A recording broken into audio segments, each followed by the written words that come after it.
Hi guys, my name is Madeline. I run the blog Dawn v Farms where I talk about simple recipes, home remedies, everyday farm life, and motherhood. And today I'm going to be making strawberry jam for our farm stand, and I'm going to be canning it as well. So I'm just going to take you along and do that with me. First, we're going to be cutting the tops off of the strawberries. This is after I have already washed them. I'm going to be giving all of the tops that are unusable for the strawberry syrup we're going to be making, like they had bad spots or mold. Those ones I'm going to be giving to the chickens who love strawberry tops. And they were really excited about this treat because it's early spring and there isn't a ton of vegetation out right now. Next, you're going to squish the berries into a puree. And once those are thoroughly smashed, we're going to be putting together the sugar and pectin mixture. I'm using Pomona's pectin for this, and part of using Pomona's pectin is combining the sugar and the pectin thoroughly before you add them to the berries, which is quite different than traditional pectin. So here you'll see I'm adding the pectin to the sugar, and I'm going to be whisking that very thoroughly. This is the box of the Pomona's pectin that we're using.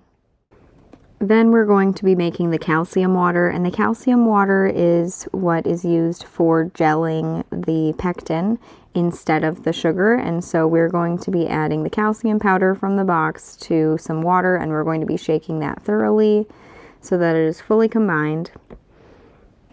This is the point where we are going to be adding any lemon juice to the recipe if it's required, which for this recipe it's not. And then you're also going to be adding the proper amount of the calcium water and blending that thoroughly. And then you're going to be bringing that mixture up to a boil and then adding the sugar and pectin mixture, which you are going to bring again to a rolling boil and then cook for 1 minute to activate the pectin and the calcium water. So that's just what I'm working on here.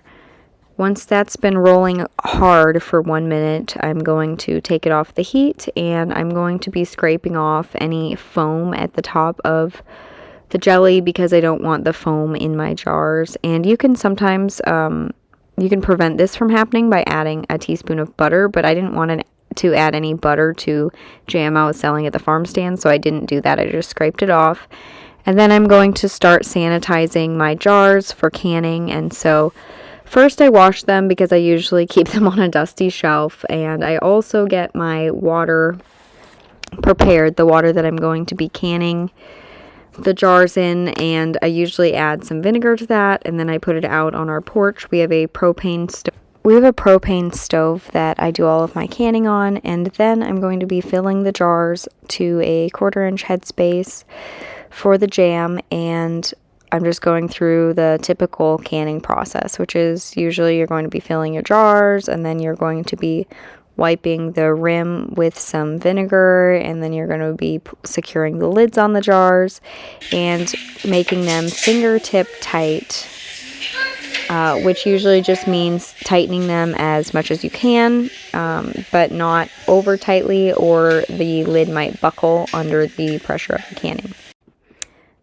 Canning jam is one of the first things I did when I was first trying to learn how to homestead. I feel like it's one of the safer and easier kinds of canning processes, just because of how high the sugar content is in the jam. I'm never concerned about things like botulism, but it's also just a really fun homestead project. I like to make it every year from our fresh strawberries we grow, and it's one of my best sellers in the farm stand, so it's something that I make multiple batches of every year, and I always enjoy it as long as I have the time to get it done.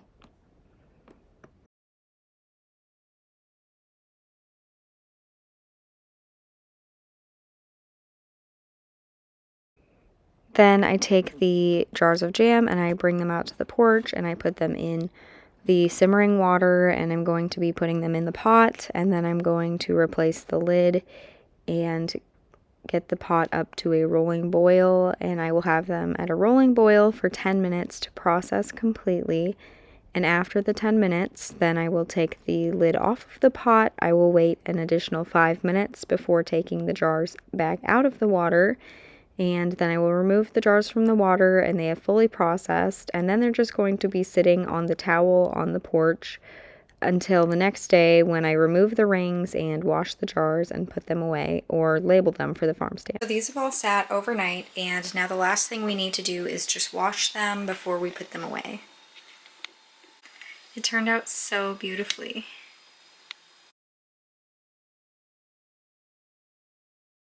Thanks for joining me in making this strawberry jam. I hope you liked it, and if you did, please hit the like button. And if you're interested in more content like this, please subscribe. Bye!